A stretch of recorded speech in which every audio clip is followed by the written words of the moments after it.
আল্লাহ রাসূল সাল্লাল্লাহু আলাইহি ওয়াসাল্লাম বলেন, মান হাজ্জা ফালাম ইয়ারফুস গুফিরা লাহু মা তাকদ্দামা মিন যামবি। আল্লাহ রাসূল বলেন, কোন ব্যক্তি যদি হজ করলো, সুন্দরভাবে হজ করলো, গুফিরা লাহু মা তাকদ্দামা মিন যামবি, আল্লাহ তাআলা তার পিছনের সব গুনাহ মাফ করে দিল। এই হাদিসটি রয়েছে তিরমিজি শরীফের 811 নম্বর হাদিস। হযরত আবু হুরায়রা থেকে অন্য এক জায়গায় বর্ণনা রয়েছে, আল্লাহ রাসূল বলেন, মান হাজ্জা লিল্লাহি ফালাম ইয়ারফুস ওয়া লাম ইয়াফসুক রাজা'a কায়াউমিন ওয়ালাদাতহু উম্মুহু। আল্লাহ রাসূল বলেন, কোন ব্যক্তি যদি হজ করলো একমাত্র আল্লাহর জন্য, ওই হজ করার ক্ষেত্রে কোনো অন্যায় আর পাপাচার করে নাই, সে হজ করে তার নিজ গৃহে ফিরে আসার পর কেমন যেন সে আজকে মায়ের গর্ভ থেকে ভূমিষ্ঠ হলো। এই হাদিসটি রয়েছে বুখারী শরীফের 1521 নম্বর হাদিস। আল্লাহ রাসূল বলেন, মান হাজ্জাল বাইতা ফাকাযা মানাসিকাহু ওয়া সালিমাল মুসলিমুনা মিন লিসানিহি ওয়া ইয়াদিহি গুফিরা লাহু মা তাকদ্দামা মিন যামবি। আল্লাহ রাসূল বলেন, মান হাজ্জাল বাইতা, কোন ব্যক্তি যদি হজ করে, ফাকাযা মানাসিকাহু, হজের সমস্ত রুকনগুলো সুন্দরভাবে আদায় করে, ওয়া সালিমাল মুসলিমুনা মিন লিসানি, তার হাত এবং জবান থেকে অন্য কোন ভাই যদি নিরাপদ থাকে, গুফিরা লাহু মা তাকদ্দামা মিন যামবি, আল্লাহ তাআলা ওই হাজির জিন্দেগীর সব গুনাহ মাফ করে দিবে। সুবহানাল্লাহ। এই হাদিসটি রয়েছে মুসান্নাফে আব্দুর রাজ্জাকের 8817 নম্বর হাদিস। হযরতে আমর ইবনে আল-আস থেকে বর্ণিত, আল্লাহ রাসূল বলেন, আন্নাল ইসলামু ইয়াহদিমু মা কানা ক্বাবলা ওয়া আন্নাল হিজরাতা তাহদিমু মা কানা ক্বাবলাহু ওয়া আন্নাল হাজ্জা ইয়াহদিমু মা কানা ক্বাবলা। আল্লাহ রাসূল সাল্লাল্লাহু আলাইহি ওয়াসাল্লাম বলেন, ইসলামের মধ্যে কোন ব্যক্তি যদি ইসলামের মধ্যে প্রবেশ করে, ইয়াহদিমু মা কানা ক্বাবলা, কালিমা পড়ার সাথে সাথে তার পিছনের সমস্ত কুফরি আর শিরকি আল্লাহ তাআলা সব গুনাহ মাফ করে দেয়। কোন ব্যক্তি যদি একমাত্র আল্লাহর জন্য হিজরত করে, আল্লাহ তাআলা তার জিন্দেগীর পিছনের গুনাহগুলো মাফ করে দেয়। কোন ব্যক্তি যদি একমাত্র আল্লাহর সন্তুষ্টির জন্য হজ করে, আল্লাহ তাআলা তার পিছনের সব গুনাহ মাফ করে দেয়। 4টা হাদিস বললাম। এই হাদিসটি রয়েছে মুসলিম শরীফের 336 নম্বর হাদিস। তাহলে 3টা হাদিস বললাম, যে 3টা হাদিসে আল্লাহ রাসূল বলেন হজ এটা এমন এক আমল, তার পিছনের সব গুনাহ কি করে দেয়? মাফ করে দেয়। এবার আরেকটি গুরুত্বপূর্ণ ফজিলত হচ্ছে হজ্জে মাবরুরা। হজ্জে মাবরুরা বলা হয় ওই হজ যেটা কবুল করা হয়েছে, ওই হজ যেটা কি করা হয়েছে? কবুল করা হয়েছে। আল্লাহ রাসূল বলেন, আল উমরাতু ইলাল উমরাতি কাফারাতুন লিমা বাইনাহুমা ওয়াল হজ্জুল মাবরুর লাইসা লাহু জাযাউন ইল্লাল জান্নাহ। আল্লাহ রাসূল সাল্লাল্লাহু আলাইহি ওয়াসাল্লাম বলেন, এক উমরা থেকে অন্য উমরা, অর্থাৎ কোনো ব্যক্তি উমরায় চলে গেল, উমরা সুন্দরভাবে পালন করে নিজ দেশে ফিরে আসলো, আবার কিছুটা গ্যাপ দিয়ে যখন পুনরায় আবার উমরায় যাবে, মধ্যবর্তী যে সময়গুলোর মধ্যে যে সগীরা গুনাহগুলো হয়েছে, আল্লাহ তাআলা সব গুনাহ মাফ করে দিবে। ওয়াল হজ্জুল মাবরুর লাইসা লাহু জাযাউন ইল্লাল জান্নাহ। আর হজ্জে মাবরুরের ফজিলত হচ্ছে একমাত্র ওই ব্যক্তির জন্য জান্নাত। সুবহানাল্লাহ। তাহলে হজ্জে মাবরুরের ফজিলত কি? আল্লাহ তাআলা তাকে কি দিয়ে দিবে? জান্নাত দিয়ে দিবে। এই হাদিসটি রয়েছে বুখারী শরীফের 1773 নম্বর হাদিস। হযরত ইবনে আব্বাস থেকে বর্ণিত, আল্লাহর রাসূল সাল্লাল্লাহু আলাইহি ওয়াসাল্লাম বলেন, তাবিউ বাইনাল হজ্জি ওয়াল উমরাতি ফাইন্নাহুমা ইয়ানফিআনিল ফাকরি ওয়াল যুনুবি কামা ইয়ানফিল কিরিল খাবাসিল হাদিস ওয়াল যাহাবি ওয়াল ফিদ্দা। আল্লাহর রাসূল সাল্লাল্লাহু আলাইহি ওয়াসাল্লাম বলেন, তোমরা একটা হজ করার পর পুনরায় আবার একটা হজ করার নিয়ত করো, তোমরা একটা উমরা করার পর পুনরায় আরেকটা উমরা করার নিয়ত করো, কেননা এই উমরা আর হজ তোমাদের জিন্দেগীর গুনাহগুলো আল্লাহ তাআলা মাফ করে দেয়, তোমাদের দারিদ্রতা দূর করে দেয়, তোমাদের জিন্দেগীর মধ্যে যে গুনাহগুলো রয়েছে এই গুনাহগুলো এমন ভাবে পবিত্রতা করে দেয়, যেমনি ভাবে লোহা আগুনের মধ্যে দেওয়ার পর ওই লোহার মধ্যে যেই ঝং রয়েছে, আগুন যেমন ভাবে ঝং দূর করে দেয়, ওয়াজ-যাহাবি স্বর্ণের খাদ যেমন দূর করে দেয়, রূপার খাদ যেমন ভাবে দূর করে দেয় আগুন, ঠিক তেমনি ভাবে উমরা আর হজ মানুষের জিন্দেগীর গুনাহগুলো এভাবে জ্বালিয়ে দেয়। সুবহানাল্লাহ। তাহলে একটা উমরা করার পর করণীয় কি? শেষ নাকি ছুটি নাকি আরেকটা নিয়ত? যারা একটা হজ করেছি এটা কি ছুটি না হুজুরে বয়ান করছে জিন্দেগিতে একবার হজ, ঠিক আছে পাক্কা না? যারা একবার হজ করেছেন আবারও নিয়ত করেন ইনশাআল্লাহ আবারও হজ করব। যারা একবার উমরা করেছেন তারা আবারও নিয়ত করি আমি আবারও কি করব? উমরা করব। তাহলে দুই উমরার মাঝখানে গুনাহগুলোকে আল্লাহ তাআলা জ্বালিয়ে দেয়, দুই হজের মাঝখানের সময়গুলোতে গুনাহগুলো আল্লাহ তাআলা কি করে দেয়? জ্বালিয়ে দেয়। এই হাদিসটি রয়েছে তিরমিজি শরীফের 810 নম্বর হাদিস। এবার হচ্ছে আল্লাহ রাসূল সাল্লাল্লাহু আলাইহি ওয়াসাল্লাম বলেন হজ হচ্ছে শ্রেষ্ঠ আমল। হজ কি? শ্রেষ্ঠ আমল। হযরত আবু হুরায়রা থেকে বর্ণিত আল্লাহ রাসূল বলেন সুইলা রাসূলুল্লাহ সাল্লাল্লাহু আলাইহি ওয়াসাল্লাম আইয়ুল আমালু আফজাল ইয়া রাসূলুল্লাহ, সবচেয়ে উত্তম আমল কি? ক্বালা আল ঈমানু বিল্লাহ ওয়া রাসূলিহি, যে এক নাম্বার আমল হচ্ছে আল্লাহ এবং তার রাসূলের প্রতি ঈমান আনা। কিলা তুম্মা মাযা, সাহাবী জিজ্ঞেস করলেন ইয়া রাসূলুল্লাহ অতঃপর শ্রেষ্ঠ আমল কি? আল্লাহ রাসূল বলেন আল জিহাদু ফি সাবিলিল্লাহ, আল্লাহর রাহে জিহাদ করা এটা হচ্ছে শ্রেষ্ঠ আমল। কিলা তুম্মা মাযা, সাহাবী আবার জিজ্ঞেস করলেন ইয়া রাসূলুল্লাহ শ্রেষ্ঠ আমল কি? আল্লাহ রাসূল বললেন আল হজ্জুল মাবরুর, হজ্জে মাবরুর হচ্ছে মানুষের জিন্দেগীর শ্রেষ্ঠ আমল। সুবহানাল্লাহ। এই হাদিসটি রয়েছে বুখারী শরীফের 26 নম্বর হাদিস। সুতরাং এতক্ষণ যাবত যা বললাম এই সবগুলো হাদিস পুরুষের জন্য মহিলার জন্য, সাথে সাথে মহিলাদের জন্য একটু বেশি টাফ, সেটা হচ্ছে মহিলা তার উপর যদি হজ ফরজ হয়ে যায় এটাও একটা শর্ত, তার সাথে মাহরাম কি থাকতে হবে। বুঝে আসছে ভাই? মহিলার সাথে কি থাকতে হবে? মাহরাম থাকতে হবে। আম্মা জান হযরত আয়েশা সিদ্দিকা রাদিয়াল্লাহু তাআলা আনহা বলেন ইয়া রাসূলুল্লাহ আমরা তো জানি জিহাদ আফজলুল আমাল, জিহাদ হচ্ছে শ্রেষ্ঠ আমল, তো জিহাদের দামামা বেজে গেছে, আমরা কি জিহাদে যাব না? আম্মা জান হযরত আয়েশা বলেন আমরা জিহাদে যেতে চাই। আল্লাহর রাসূল বলেন না, তোমরা জিহাদে না যায় তোমাদের জন্য উত্তম জিহাদ হচ্ছে হজ্জুল মাবরুর, তোমরা হজ্জে মাবরুর করো, তাহলে জিহাদের চাইতে উত্তম আমল হয়ে যাবে। সুবহানাল্লাহ। দেখেন সাহাবীদের জমানায় মহিলাদের তামান্না ছিল তারা জিহাদে যাবে, আর এই জমানার মহিলাদের ক্ষেত্রে কল্পনা করা যায় না সারাদিন রান্না বান্না।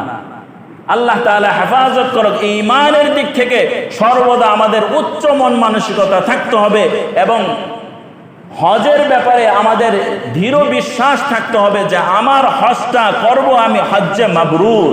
তো যারা হজ করে ফেলেছি এখনো দোয়া করবেন যে আল্লাহ আমি তো একটা হজ করেছিলাম, আমার ওই হজটা হজ্জে মাবরুর হিসাবে কবুল করে নেন।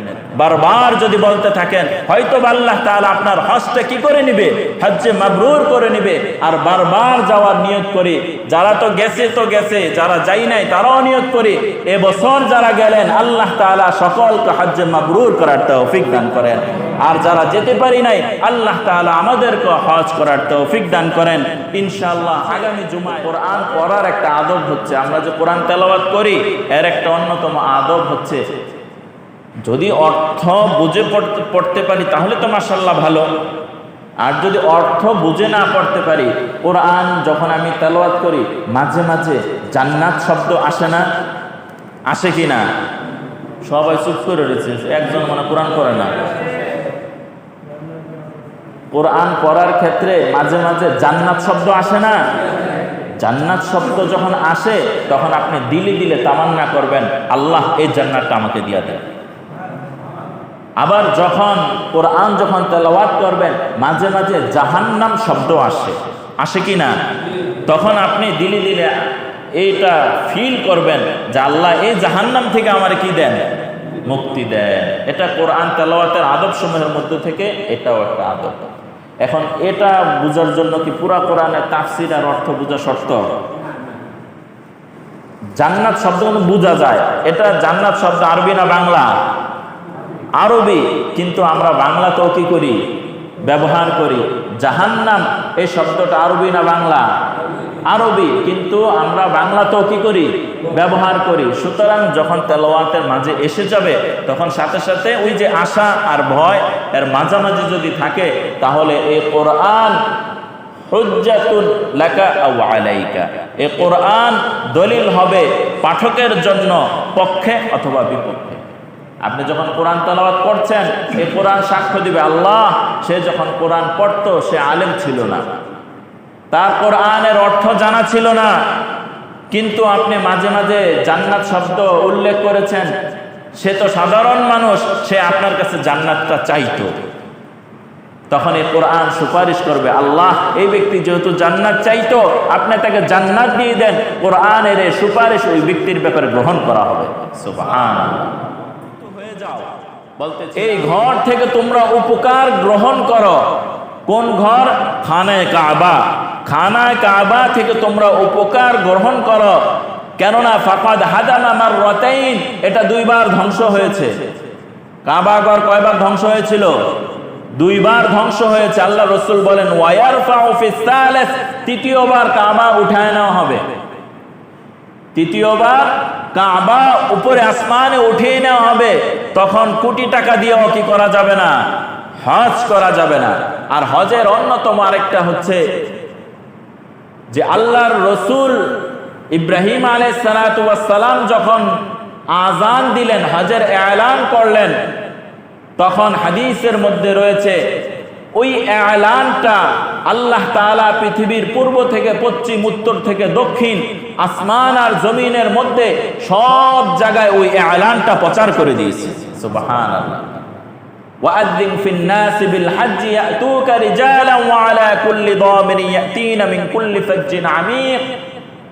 ইব্রাহিম আলাইহিস সালাতু ওয়াস সালাম আল্লাহর কাছে এটাও বলেছিলেন, আল্লাহ এখানে তো জনমানবহীন মরুভূমি, এখানে আমি এলান করলে কে এখানে হজ করতে আসবে? তো আল্লাহ তাআলা বললেন, ইব্রাহিম আমার আদেশ তুমি এলান করো, তোমার দায়িত্ব এলান করা, পৌঁছানোর দায়িত্ব আমি আল্লাহ নিজে জিম্মাদারি গ্রহণ করলাম।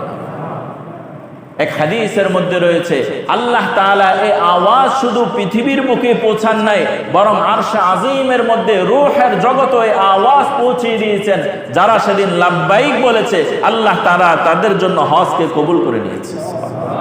তারা মক্কা মদিনায় যাবে, তারা সেই কালো গিলাফ দেখবে। সে রসুলের রওজার সামনে যাবে, সে সবুজ মিনার দেখবে। তো যেই চক্ষু কালো গিলাফ দেখে নাই, ওই চক্ষু কি দেখেছে বলেন ভাই? আল্লাহর ঘর কাবা ঘর যে কালো গিলাফ দেখে নাই, ওই চোখের তো একটা অপূর্ণতা থেকেই গেল। কি বলেন ভাই? জিন্দেগির মধ্যে একটা অপূর্ণতা থেকে গেল না, যে খানায়ে কাবার কালো গিলাফ আমার এই দুই চোখ দেখে নাই। সবুজ গম্বুজ রসুলের রওজার সে সবুজ গম্বুজ, সে সবুজ আমার চোখ কি দেখে নাই। জান্নাতুল বাকি, একেবারে রিয়াজুল জান্নাত, জান্নাতের একটা খণ্ড, ওখানে আপনি যাইতে পারেন নাই জীবিত থাইকা, তো এটা তো আফসোস থাকার কথা। কি বলেন ভাই? মুমিনের এটা আফসোস থাকার কথা যে পুরা পৃথিবী তো জান্নাতের টুকরা না, জান্নাতের টুকরা হচ্ছে রসুলের ওই যে মেহরাবের সামনে যেটা, তো ওটা তো একটা আফসোস থাকার কথা। জীবিত থাকলাম, দুনিয়ায় থাকলাম, জান্নাতের টুকরায় পা রাখতে পারলাম না, ওখানে 2 রাকাত নামাজ পড়তে পারলাম না। হায়, এটা তো আমার মুমিনের একটা আফসোস থাকার দরকার। যারা যেতে পেরেছেন আলহামদুলিল্লাহ, আল্লাহ তাআলা বারবার এই হজ আর উমরা করার তৌফিক দান করেন। আর যারা যেতে পারি নাই, আল্লাহ তাআলা মরণের আগে হলো ওই কালো গিলাফ, ওই সবুজ গম্বুজ, ওই জান্নাতের টুকরা আমাদেরকে যাওয়ার তৌফিক দান করেন। আমিন। আলহামদুলিল্লাহ, আলহামদুলিল্লাহ। সমস্ত প্রশংসা সে মহান রব্বুল আলামিনের দরবারে, যে মহান মালিক অত্যন্ত দয়া করে, মায়া করে, ভালোবাসে। আল্লাহ রাব্বুল আলামিনের ঘরে পবিত্রময় দিন, জুমার দিন, জুমার সালাত আদায়ের লক্ষ্যে কোরআন এবং হাদিসের মজলিসে শুরুতে আসার বসার তৌফিক দান করেছেন। সে মহান রব্বুল আলামিনের দরবারে জবান খুলে কালিমাতুশ শুকর করি, আলহামদুলিল্লাহ। গত জুমায় আমরা আলোচনা করেছিলাম ইসলামের যে 5টি স্তম্ভ রয়েছে, 5টি রোকন রয়েছে, ইসলামের ভিত্তি যে 5টি জিনিসের উপর যে একটি ভিত্তি ছাড়া যে ব্যক্তি পরিপূর্ণ মুসলমান হতে পারে না, এর মধ্য থেকে অন্যতম একটি ভিত্তি হচ্ছে, স্তম্ভ হচ্ছে হজ। হজ এটা ইসলামের এমন একটি রোকন, যেমনইভাবে আমরা আল্লাহর উপর ঈমান আর বিশ্বাস রাখি, যেমনইভাবে আমরা সালাত আদায় করি, রমজানুল মুবারকে রোজা রাখি, যাকাত দেই, ঠিক তেমনইভাবে ইসলামের অন্যতম বিধান এটাও যে মুমিন বান্দার উপর হজ ফরজ। তবে এটার মধ্যে কিছুটা শিথিলতা রয়েছে। শিথিলতা হচ্ছে, হজ সবার উপর ফরজ নয়, এই প্রথমত শিথিলতা এসে গেছে। কিন্তু একজন ব্যক্তি বালেগ হওয়ার পর নামাজ কি তার জন্য মাপের সুযোগ আছে? নামাজ মাফের কোনো সুযোগ নাই। রমজানুল মুবারকে প্রাপ্ত বয়স্ক বালক বালিগ, মহিলা হোক পুরুষ হোক, শক্তি সামর্থ্য যদি থাকে সে অবশ্যই রোজা রাখতে সে বাধ্য। জাকাতের নেসাবের পরিপূর্ণ মালিক হয়ে গেছে, তো তার উপর জাকাত ফরজ। এই বিধানগুলো একবারেই শেষ নয়। জিন্দিগিতে একটা সেজদা দিলেই কি সারা জীবনের নামাজ আদায় হয়ে যাবে? অনেকে এই ধরনের বিভ্রান্তমূলক কথা বলে, এত নামাজ পড়ে কি হবে, সেজদার মতন সেজদা একটা দিলেই কি যথেষ্ট? নাউজুবিল্লাহ বলেন। যারা এই ধরনের কথা বলে, এ কথা কি সঠিক? আবার এই কথা থেকে আরেকটা শাখা কথা আছে, সেজদা কোথায় দিব, সব সেজদা তো শয়তান কি দিয়ে ফেলেছে। আল্লাহ মাফ করুন। আল্লাহ রসুলের জিন্দিগিতে নামাজ ফরজ হওয়ার পর তিনি কখনো নামাজ ছেড়েছেন, রসুলের নামাজ ছুটে গেছে, রসুল নামাজ না পড়ে একদিন কাটায় দিছে, এমন কোনো ঘটনা, এমন কোনো হাদিস জীবনে শুনেছেন? তো আল্লাহ রসুলের জিন্দিগির আগের পরে সব গুনাহ মাফ, সে রসুল যদি নামাজ ছাড়ে না, আর আপনি নামাজ না পড়ে জান্নাতের আশা করেন, তাহলে কথা তো এটা বোঝা যায় রসুলের চাইতে আপনার বুজুর্গি বেশি। নাউজুবিল্লাহ বলেন। মুখে বললেন না, ভাবে প্রকাশ করলেন। মানুষ ভাব প্রকাশ করে না। একজনকে দেখলে আপনার ভালো লাগে, ভাব প্রকাশে বোঝা যায় কি ভালো লাগতেছে। আরেকজনকে দেখলে মেজাজ খারাপ হয়, দেখলেই মেজাজ খারাপ। এটা কি বুঝাইতে হয় নাকি? বুঝা আসে? আল্লাহু আকবার। মানুষের জিন্দিগিতে নামাজ একবার না, মানুষের জিন্দিগিতে বালেগ হওয়ার পর থেকে নিয়ে মরণের আগ পর্যন্ত নামাজ তার উপর ফরজ, সে নামাজ পড়তে বাধ্য। মৌলিকভাবে 5 ওয়াক্ত নামাজ সে পড়তে অবশ্যই বাধ্য। যদি 1 ওয়াক্ত নামাজ সে ছেড়ে দেয়, এই 1 ওয়াক্ত নামাজ ছেড়ে দেওয়ার জন্য আল্লাহ তাআলার দরবারে সে আসামি হয়ে যাবে। তো নামাজ কি একবার ফরজ না বারবার ফরজ? বারবার ফরজ। এরপর হচ্ছে রমজানুল মুবারকে রোজা রাখা। এটা কি জিন্দিগিতে একবার রোজা রাখলে সব আদায় হয়ে যাবে? প্রতি বছর রোজা রাখতে হয়। জাকাত দাতা প্রতি বছর জাকাত দিতে হয়। কিন্তু হজ হচ্ছে এমন এক বিধান, যদি কারো উপর হজ ফরজ হয়ে যায়, সে যদি একবার আদায় করে দেয়, তাহলে শেষে জিন্দিগিতে যতদিন বেঁচে থাকবে সে যদি আর হজ নাও করে, তাহলে আল্লাহ তাআলা তাকে পাকড়াও করবে না। কিন্তু সতর্কবাণী হচ্ছে, হজ আপনার উপর ফরজ, আপনি হজ করলেন না, ফলাফল কি? ফলাফল অনেক কঠিন। অনেক হুমকি ধমকি আছে কোরআনে। অনেক সময় আমরা বলি, হুজুর খালি আসমানের উপর ওয়াজ করবেন, কোনো হুমকি ধমকি কি দিবেন না।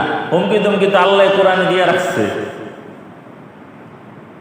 কোরআনে শুধু কি জান্নাতের আলোচনা আছে না জাহান্নামের আলোচনাও আছে? জাহান্নামের আলোচনাও কি আছে? এক সাহাবী মরজে মৌতের আগ মুহূর্তে খুব কষ্ট হচ্ছিল, তার ইন্তেকালের আগ মুহূর্তে মানুষের অনেক কষ্ট হয় না, কষ্ট হচ্ছিল। তো আল্লাহ রসুলের কাছে খবর পাঠাইলেন, ইয়া রসুল আল্লাহ, আপনার অমুক সাহাবীর মৃত্যুর যন্ত্রণা হচ্ছে, তার কষ্ট হচ্ছে। আছে না এমন কিছু মানুষ, আলেমের মহাব্বতের মানুষ, ভালোবাসার মানুষ? সবাই কি ভালোবাসা পায়? সবাই ভালোবাসা পায় না।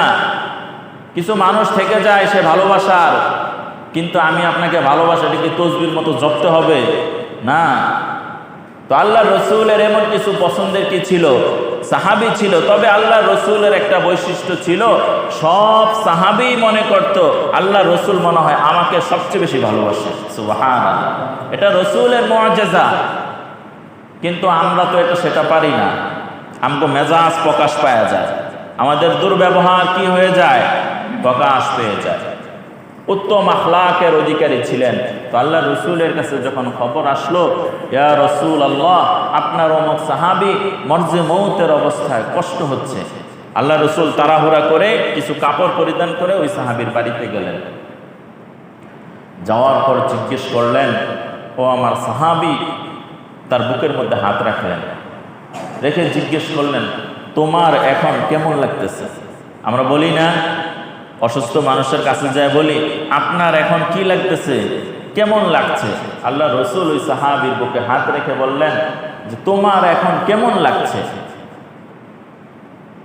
তুই সাহাবী বললেন, ইয়া রসুল আল্লাহ, আমার এখন প্রচুর ভয় হচ্ছে যদি আল্লাহ আমাকে মাফ না করে। আমার এই সময়টায় প্রচুর ভয় হচ্ছে যদি আমার মালিক আমাকে মাফ না করে তো ঠিকানা জাহান্নাম। এই ব্যাপারে আমার কি হচ্ছে, খুব ভয় হইতেছে। তো আল্লাহ রাসূল চুপ করে রইলেন। ওই সাহাবী আবারও বললেন, ইয়া রাসূলুল্লাহ, এই ভয়ের মাঝখান দিয়ে আমার একটা আশাও জাগে।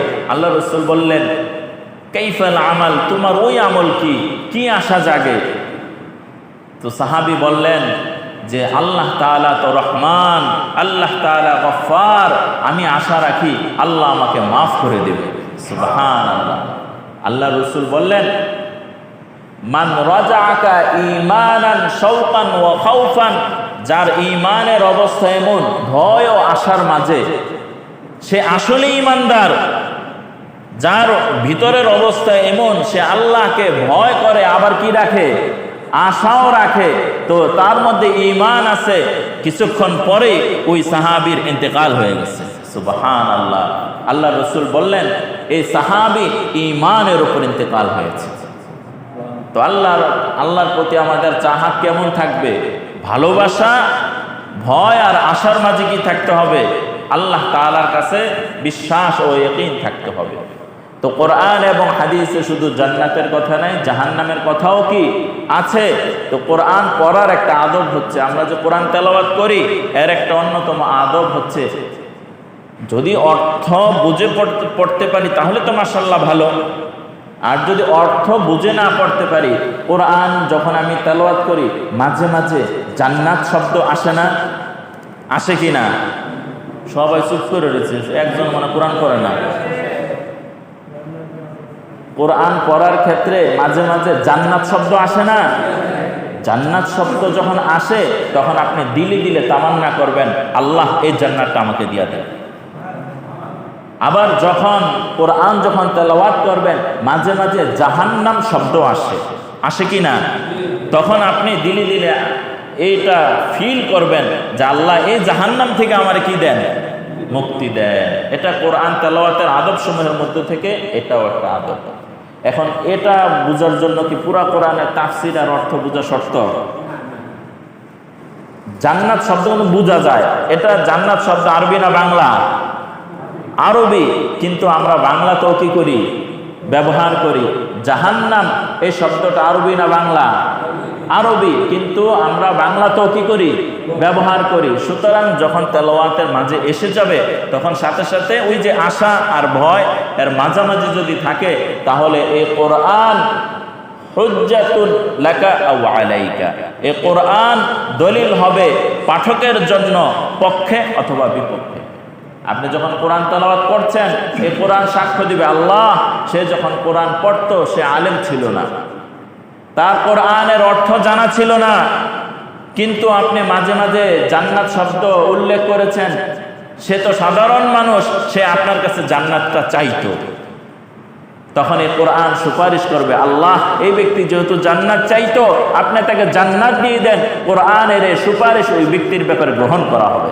সুবহানাল্লাহ। বলতেছিলাম, হজ এমন এক বিধান, এটা বারবার ফরজ হয় না, জিন্দেগিতে একবার কি হয়, ফরজ হয়। কিন্তু এমন অনেক মানুষ রয়েছে যাদের উপর হজ ফরজ হয়ে গেছে, কিন্তু সে হজ আদায় করছে না। এই ব্যাপারে আমরা গত জুমায় আলোচনা করেছিলাম যে হজ কার উপর ফরজ। 3টা প্রশ্নের উত্তর আমরা বলেছিলাম যে হজ কার উপর ফরজ, হজ কখন ফরজ, 3 নাম্বার হজ কয়বার ফরজ। এই ব্যাপারে সামান্য সময় আলোচনা করেছিলাম। গত জুমার শেষের অংশে আমরা হজের কিছু গুরুত্ব, যেই জিনিসটার প্রয়োজন বেশি, গুরুত্ব বেশি, এই ব্যাপারেও আলোচনা করতেছিলাম। এই ব্যাপারে আল্লাহ রাসূল সাল্লাল্লাহু আলাইহি ওয়াসাল্লাম খুতবার শুরুতে আমি যে হাদিসখানা পড়েছি, এটি হচ্ছে মুসলিম শরীফের 3321 নম্বর হাদিস। আল্লাহ রাসূল সাল্লাল্লাহু আলাইহি ওয়াসাল্লাম বলেন, আইয়ুহান নাস ক্বাদ ফারাযাল্লাহু আলাইকুমুল হাজ্জা ফাহাজ্জু। হে লোক সকল, আল্লাহ তাআলা হজ তোমাদের উপর ফরজ করেছেন, সুতরাং তোমরা হজ করো। এখানে আইয়ুহান নাস, এটা একটা ব্যাপক শব্দ। হে মানব সকল, মানব কি শুধু পুরুষরা না মহিলারাও? তাহলে পুরুষ মহিলা সবাই কি মানব? এই মানবকে উল্লেখ করে আল্লাহ বলতেছেন, আল্লাহ রাসূল বলতেছেন যে তোমাদের উপর হজকে কি করা হয়েছে, ফরজ করা হয়েছে। ফাহাজ্জু, তোমরা হজ করো। এখন কোন ব্যক্তির উপর হজ ফরজ, কিন্তু ব্যক্তি হজ করলো না,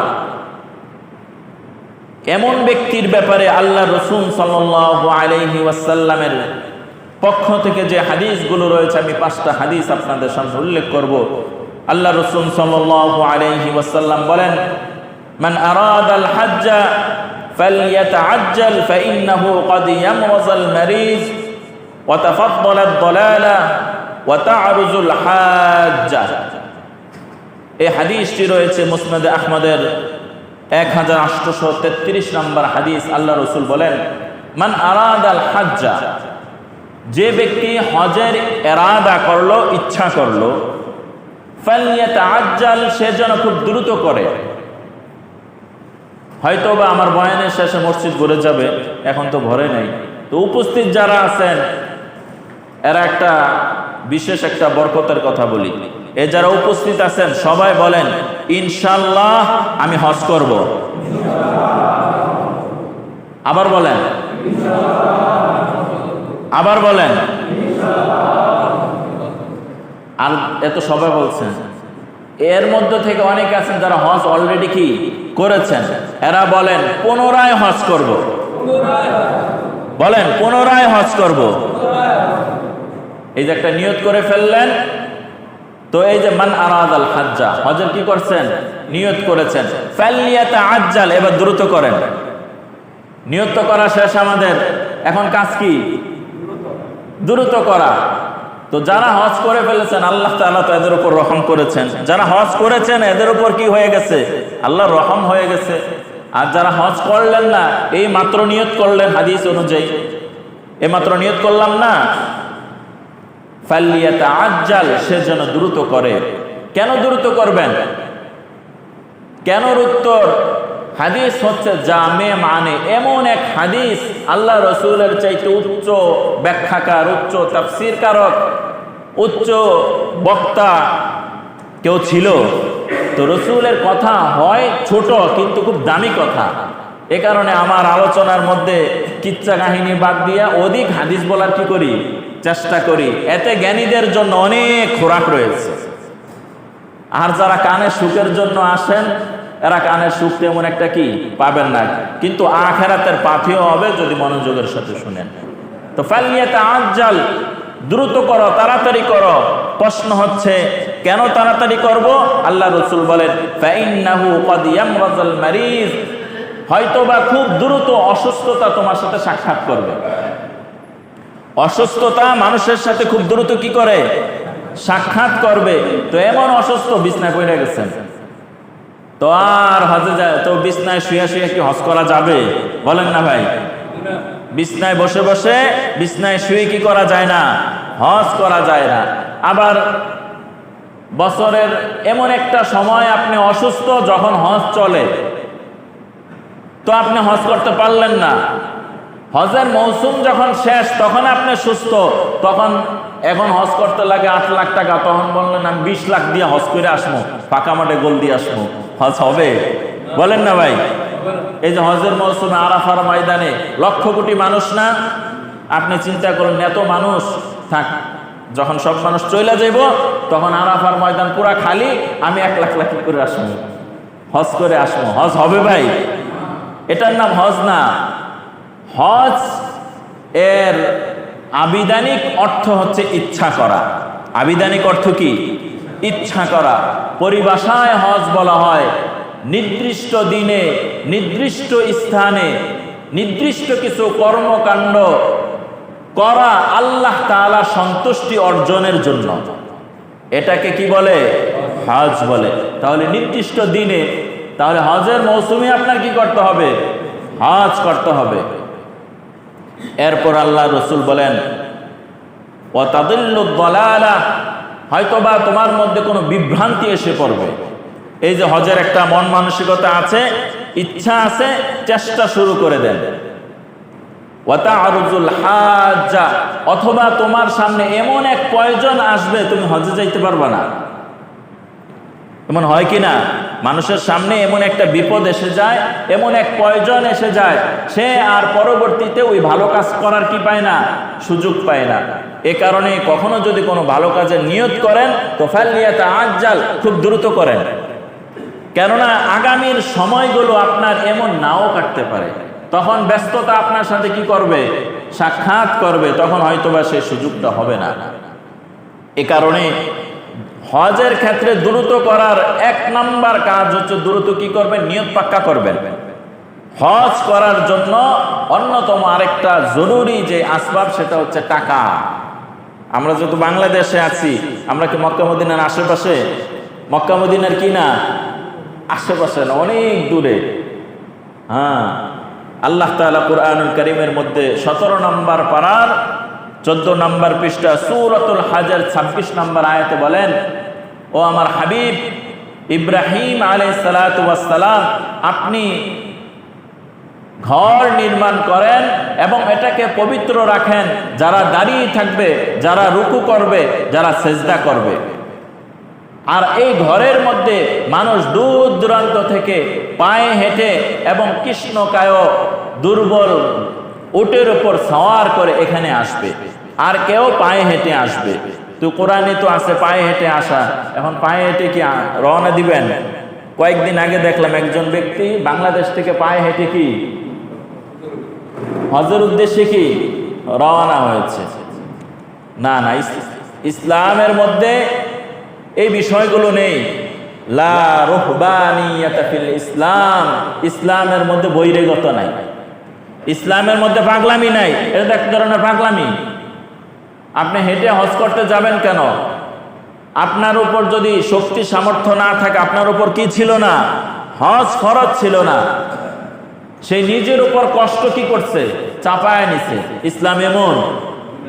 ইসলাম তো এমন না। তো মক্কার আশেপাশে যারা, তারা তো কোথায় চলে যায়?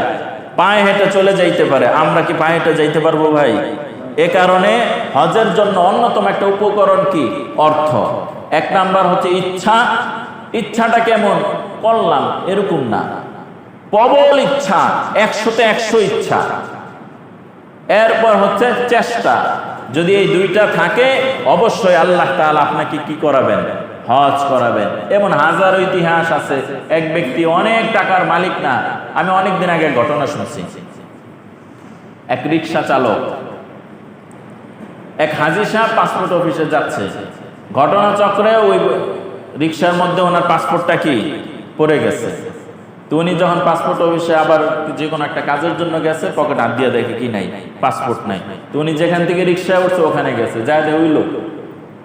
তখন ওই লোক, আমার এখানে কি কোনো পাসপোর্ট পাইছেন? তো হ্যাঁ পাইছি। দিল। পরে বলছে, না তোমার কিছু বকশিস দিয়া দিলাম। কি দিছে? কিছু বকশিস। উনি বলে যে না, আমার বকশিস লাগবে না। কেন? তো আপনি তো হজে যাচ্ছেন, আমার দীর্ঘদিনের আশা আল্লাহ তাআলা যেন আমাকেও কোথায় নিয়ে যায়, হজে নিয়ে যায়, ওনার দীর্ঘদিনের আশা। তো আল্লাহ তাআলা ওই ধনী ব্যক্তির মন গলায় দিছে, ঠিক আছে আমার সাথে একসাথে চলো। ওই রিক্সা নিয়ে আবার পাসপোর্ট অফিসে ওই ব্যক্তির জন্য, ওই রিক্সাওয়ালার জন্য ধনী ব্যক্তি কি করে দিচ্ছে? পাসপোর্ট করে দিচ্ছে। তো এই গরিব মানুষের, ওই যে বললাম হজের জন্য গুরুত্বপূর্ণ একটা জিনিস হচ্ছে অর্থ। তার তো অর্থ ছিল না, কিন্তু তার প্রবল ইচ্ছা শক্তি ছিল। আল্লাহ তার ইচ্ছা এরাদা কি করে নিয়েছে? কবুল করে নিয়েছে। তো আল্লাহ টাকা ছাড়াও কি করে নিয়ে আসছে? হজ করে নিয়ে আসছে। এমন আরো হাজারো ঘটনা আছে। তো সুতরাং দ্রুত করার অর্থ হচ্ছে, এক নাম্বার হচ্ছে ইচ্ছা শক্তি প্রবল ঠিক করা, সাথে সাথে চেষ্টা করা, চেষ্টার মধ্যে অর্থ যোগান দেওয়া, শারীরিকভাবে সুস্থ থাকার চেষ্টা করা। আল্লাহ রাসূল সাল্লাল্লাহু আলাইহি ওয়াসাল্লাম বলেন, ইসতামতাউ বিহাদাল বাইত ফাকাদ হাদামা মাররাতাইন ওয়া ইয়ারফাউ ফিস সালিস। আল্লাহ রাসূল সাল্লাল্লাহু আলাইহি ওয়াসাল্লাম বলেন, ফি হাদাল বাইত, এই ঘর থেকে তোমরা উপকৃত হয়ে যাও, এই ঘর থেকে তোমরা উপকার গ্রহণ করো। কোন ঘর? খানায়ে কাবা। খানায়ে কাবা থেকে তোমরা উপকার গ্রহণ করো। কেননা ফাকাদ হাদামা মাররাতাইন, এটা দুইবার ধ্বংস হয়েছে। কাবা ঘর কয়বার ধ্বংস হয়েছিল? দুইবার ধ্বংস হয়েছে। আল্লাহ রাসূল বলেন, ওয়া ইয়ারফাউ ফিস সালিস, তৃতীয়বার কাবা উঠায় নেওয়া হবে। তৃতীয়বার কাবা উপরে আসমানে উঠিয়ে নেওয়া হবে। তখন কোটি টাকা দিয়েও কি করা যাবে না? হজ করা যাবে না। আর হজের অন্যতম আরেকটা হচ্ছে যে আল্লাহর রসুল ইব্রাহিম আলাইহিস সালাতু ওয়াস সালাম যখন আযান দিলেন, হজের এলান করলেন, তখন হাদিসের মধ্যে রয়েছে ওই এলানটা আল্লাহ তাআলা পৃথিবীর পূর্ব থেকে পশ্চিম, উত্তর থেকে দক্ষিণ, আসমান আর জমিনের মধ্যে সব জায়গায় ওই এলানটা প্রচার করে দিয়েছে। সুবহানাল্লাহ। ওয়াআযিন ফিন নাস বিল হজ্জ ইয়াতুকা রিজালান ওয়া আলা কুল্লি দামির ইয়াতিনা মিন কুল্লি ফাজ্জিন আমিক। ইব্রাহিম আলাইহিস সালাতু ওয়াস সালাম আল্লাহর কাছে এটাও বলেছিলেন, আল্লাহ এখানে তো জনমানবহীন মরুভূমি, এখানে আমি এলান করলে কে এখানে হজ করতে আসবে?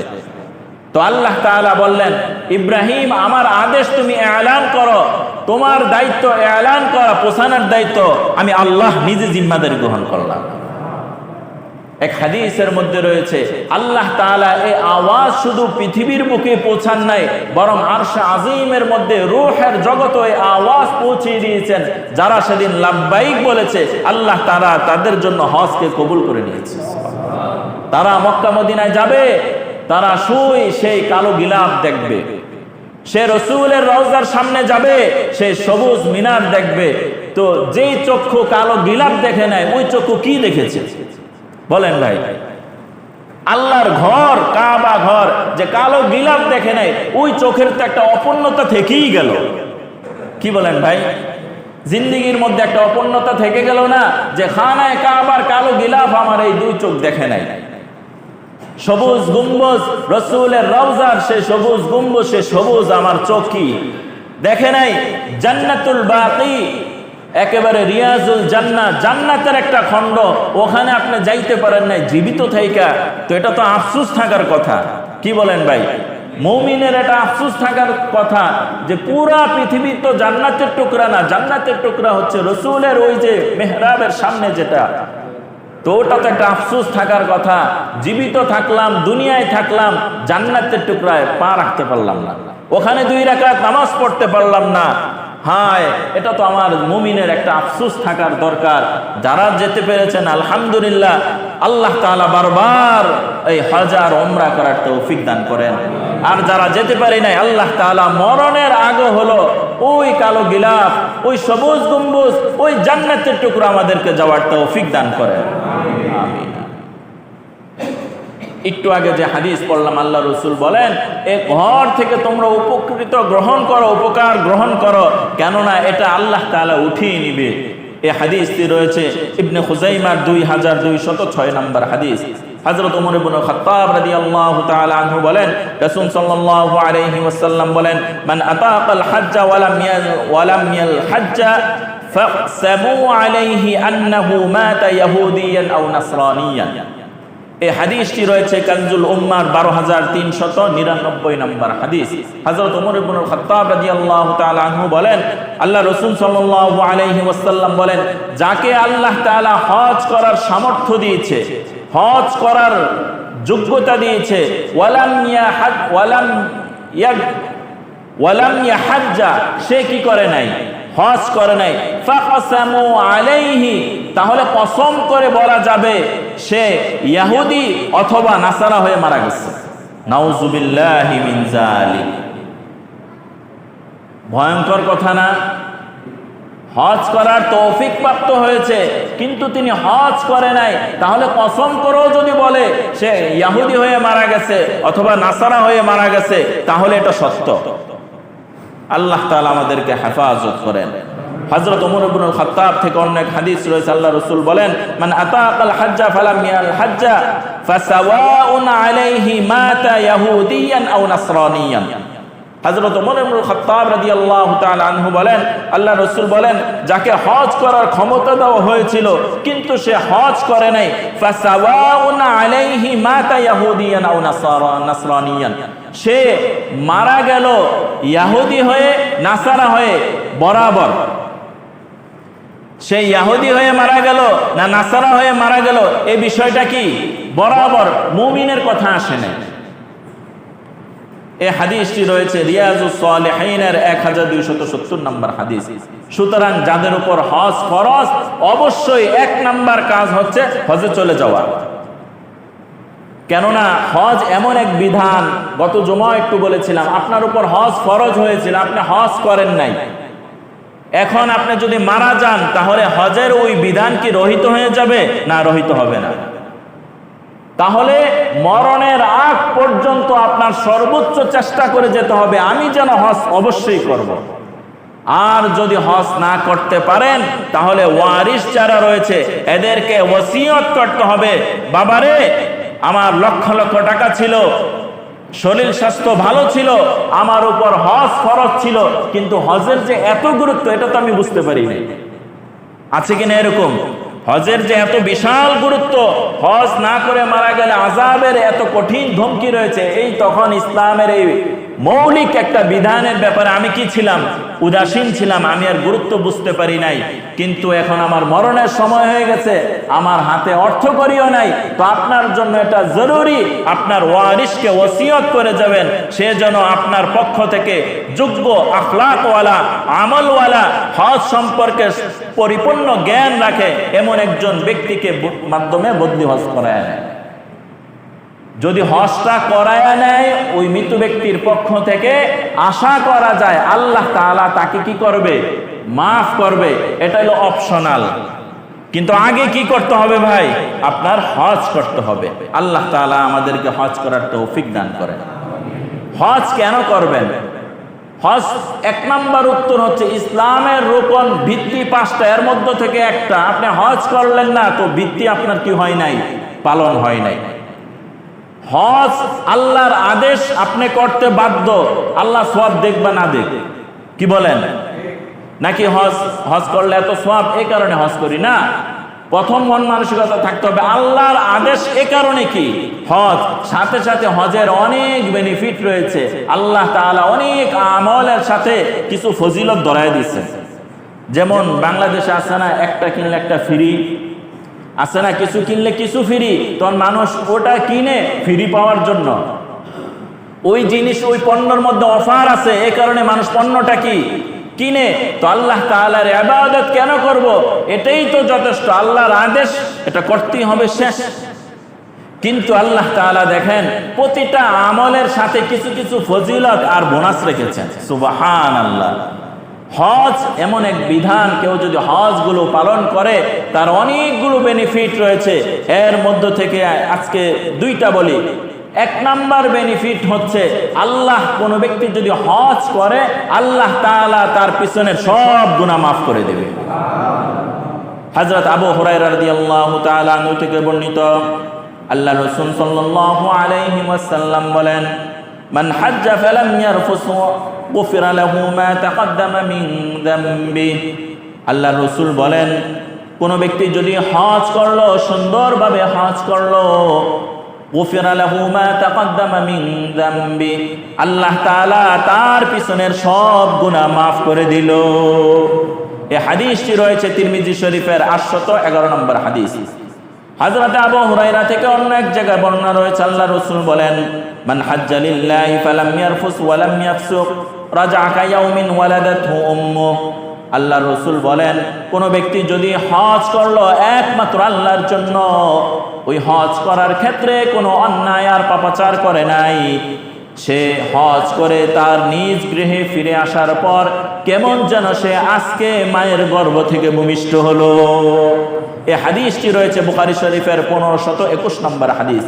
আল্লাহ রাসূল বলেন, মান হাজ্জাল বাইতা ফাকাযা মানাসিকাহু ওয়া সালিমাল মুসলিমুনা মিন লিসানিহি ওয়া ইয়াদিহি গুফিরা লাহু মা তাকদ্দামা মিন যামবি। আল্লাহ রাসূল বলেন, মান হাজ্জাল বাইতা, কোন ব্যক্তি যদি হজ করে, ফাকাযা মানাসিকাহু, হজের সমস্ত রুকনগুলো সুন্দরভাবে আদায় করে, ওয়া সালিমাল মুসলিমুনা মিন লিসানি, তার হাত এবং জবান থেকে অন্য কোন ভাই যদি নিরাপদ থাকে, গুফিরা লাহু মা তাকদ্দামা মিন যামবি, আল্লাহ তাআলা ওই হাজির জিন্দেগীর সব গুনাহ মাফ করে দিবে। সুবহানাল্লাহ। এই হাদিসটি রয়েছে মুসান্নাফে আব্দুর রাজ্জাকের 8817 নম্বর হাদিস। হযরতে আমর ইবনুল আস থেকে বর্ণিত, আল্লাহ রাসূল বলেন, আন্নাল ইসলামু ইয়াহদিমু মা কানা ক্বাবলা ওয়া আন্নাল হিজরাতা তাহদিমু মা কানা ক্বাবলাহু ওয়া আন্নাল হাজ্জা ইয়াহদিমু মা কানা ক্বাবলা। আল্লাহ রাসূল সাল্লাল্লাহু আলাইহি ওয়াসাল্লাম বলেন, ইসলামের মধ্যে কোন ব্যক্তি যদি ইসলামের মধ্যে প্রবেশ করে, ইয়াহদিমু মা কানা ক্বাবলা, কালিমা পড়ার সাথে সাথে তার পিছনের সমস্ত কুফরি আর শিরকি আল্লাহ তাআলা সব গুনাহ মাফ করে দেয়। কোন ব্যক্তি যদি একমাত্র আল্লাহর জন্য হিজরত করে, আল্লাহ তাআলা তার জিন্দেগীর পিছনের গুনাহগুলো মাফ করে দেয়। কোন ব্যক্তি যদি একমাত্র আল্লাহর সন্তুষ্টির জন্য হজ করে, আল্লাহ তাআলা তার পিছনের সব গুনাহ মাফ করে দেয়। চারটা হাদিস বললাম। এই হাদিসটি রয়েছে মুসলিম শরীফের 336 নম্বর হাদিস। তাহলে তিনটা হাদিস বললাম, যে তিনটা হাদিসে আল্লাহ রাসূল বলেন হজ এটা এমন এক আমল, তার পিছনের সব গুনাহ কি করে দেয়? মাফ করে দেয়। এবার আরেকটি গুরুত্বপূর্ণ ফজিলত হচ্ছে হজ্জে মাবরুরা। হজ্জে মাবরুরা বলা হয় ওই হজ যেটা কবুল করা হয়েছে, ওই হজ যেটা কি করা হয়েছে? কবুল করা হয়েছে। আল্লাহ রাসূল বলেন, আল উমরাতু ইলাল উমরাতি কাফারাতুন লিমা বাইনাহুমা ওয়াল হজ্জুল মাবরুর লাইসা লাহু জাযাউন ইল্লাল জান্নাহ। আল্লাহ রাসূল সাল্লাল্লাহু আলাইহি ওয়াসাল্লাম বলেন, এক উমরা থেকে অন্য উমরা, অর্থাৎ কোনো ব্যক্তি উমরায় চলে গেল, উমরা সুন্দরভাবে পালন করে নিজ দেশে ফিরে আসলো, আবার কিছুটা গ্যাপ দিয়ে যখন পুনরায় আবার উমরায় যাবে, মধ্যবর্তী যে সময়গুলোর মধ্যে যে সগীরা গুনাহগুলো হয়েছে আল্লাহ তাআলা সব গুনাহ মাফ করে দিবে। ওয়াল হজ্জুল মাবরুর লাইসা লাহু জাযাউন ইল্লাল জান্নাহ। আর হজ্জে মাবরুরের ফজিলত হচ্ছে একমাত্র ওই ব্যক্তির জন্য জান্নাত। সুবহানাল্লাহ। তাহলে হজ্জে মাবরুরের ফজিলত কি? আল্লাহ তাআলা তাকে কি দিয়ে দিবে? জান্নাত দিয়ে দিবে। এই হাদিসটি রয়েছে বুখারী শরীফের 1773 নম্বর হাদিস। হযরত ইবনে আব্বাস থেকে বর্ণিত, আল্লাহর রাসূল সাল্লাল্লাহু আলাইহি ওয়াসাল্লাম বলেন, তাবিউ বাইনাল হজ্জি ওয়াল উমরাতি ফাইন্নাহুমা ইয়ানফিআনিল ফাকরি ওয়াল যুনুবি কামা ইয়ানফাকিল কিরিল খাবাসিল হাদিস ওয়াল যাহাবি ওয়াল ফিদ্দা।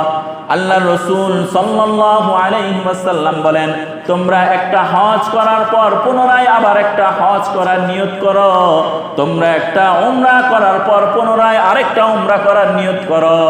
কেননা এই উমরা আর হজ তোমাদের জিন্দেগীর গুনাহগুলো আল্লাহ তাআলা মাফ করে দেয়, তোমাদের দারিদ্রতা দূর করে দেয়, তোমাদের জিন্দেগীর মধ্যে যে গুনাহগুলো রয়েছে এই গুনাহগুলো এমন ভাবে পবিত্রতা করে দেয়, যেমনই ভাবে লোহা আগুনের মধ্যে দেওয়ার পর ওই লোহার মধ্যে যেই ঝং রয়েছে আগুন যেমন ভাবে ঝং দূর করে দেয়, ওয়াজ্জাহাবি স্বর্ণের খাদ যেমন দূর করে দেয়, রূপার খাদ যেমন ভাবে দূর করে দেয় আগুন, ঠিক তেমনি ভাবে উমরা আর হজ মানুষের জিন্দেগীর গুনাহগুলো এভাবে জ্বালিয়ে দেয়। সুবহানাল্লাহ। তাহলে একটা উমরা করার পর করণীয় কি? শেষ নাকি ছুটি নাকি আরেকটা নিয়ত? যারা একটা হজ করেছি এটা কি ছুটি না হুজুরে বয়ান করছে জিন্দেগিতে একবার হজ, ঠিক আছে পাক্কা না? যারা একবার হজ করেছেন আবারও নিয়ত করেন ইনশাআল্লাহ আবারও হজ করব। যারা একবার উমরা করেছেন তারা আবারও নিয়ত করি আমি আবারও কি করব? উমরা করব। তাহলে দুই উমরার মাঝখানে গুনাহগুলোকে আল্লাহ তাআলা জ্বালিয়ে দেয়, দুই হজের মাঝখানের সময়গুলোতে গুনাহগুলো আল্লাহ তাআলা কি করে দেয়? জ্বালিয়ে দেয়। এই হাদিসটি রয়েছে তিরমিজি শরীফের 810 নম্বর হাদিস। এবার হচ্ছে আল্লাহ রাসূল সাল্লাল্লাহু আলাইহি ওয়াসাল্লাম বলেন হজ হচ্ছে শ্রেষ্ঠ আমল। হজ কি? শ্রেষ্ঠ আমল। হযরত আবু হুরায়রা থেকে বর্ণিত আল্লাহ রাসূল বলেন সুইলা রাসূলুল্লাহ সাল্লাল্লাহু আলাইহি ওয়াসাল্লাম আইয়ুল আমালু আফজাল ইয়া রাসূলুল্লাহ, সবচেয়ে উত্তম আমল কি? ক্বালা আল ঈমানু বিল্লাহ ওয়া রাসূলিহি, যে এক নাম্বার আমল হচ্ছে আল্লাহ এবং তার রাসূলের প্রতি ঈমান আনা। কিলা তুম্মা মাযা, সাহাবী জিজ্ঞেস করলেন ইয়া রাসূলুল্লাহ অতঃপর শ্রেষ্ঠ আমল কি? আল্লাহ রাসূল বলেন আল জিহাদু ফি সাবিলিল্লাহ, আল্লাহর রাহে জিহাদ করা এটা হচ্ছে শ্রেষ্ঠ আমল। কিলা তুম্মা মাযা, সাহাবী আবার জিজ্ঞেস করলেন ইয়া রাসূলুল্লাহ শ্রেষ্ঠ আমল কি?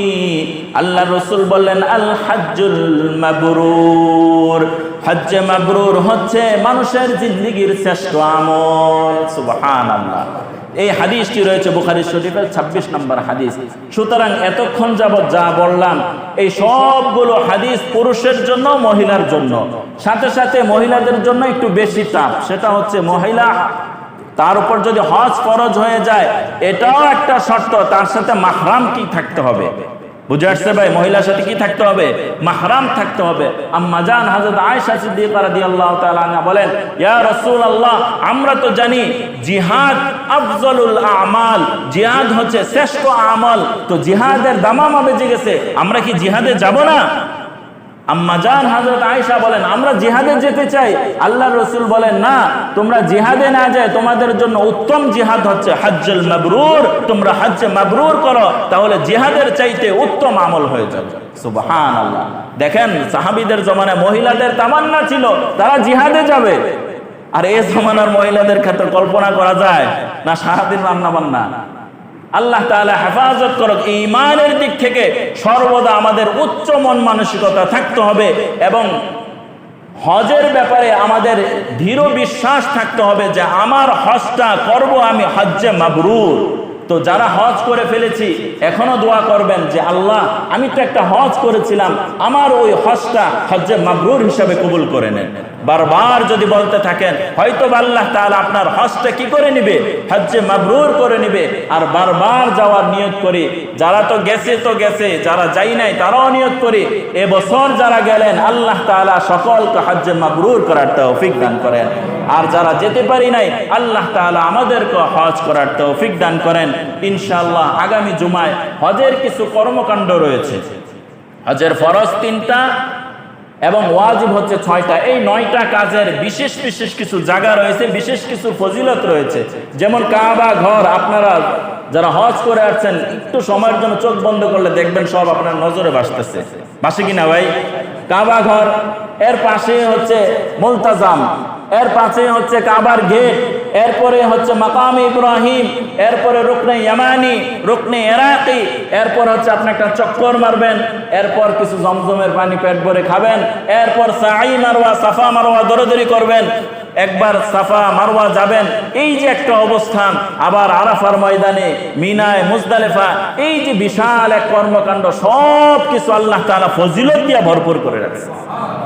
তো এগুলো তো বিশাল সময়ের ব্যাপার, আমি সংক্ষিপ্তভাবে একটু টাচ করে দেব যেন আপনাদের আগ্রহ তৈরি হয়। আল্লাহ তাআলা আমাদের সকলকে বলনেওয়ালা শুননেওয়ালা সকলকে সহিভাবে আমল করার তৌফিক দান করেন। আমিন। ওয়া আখির দাওয়ানা।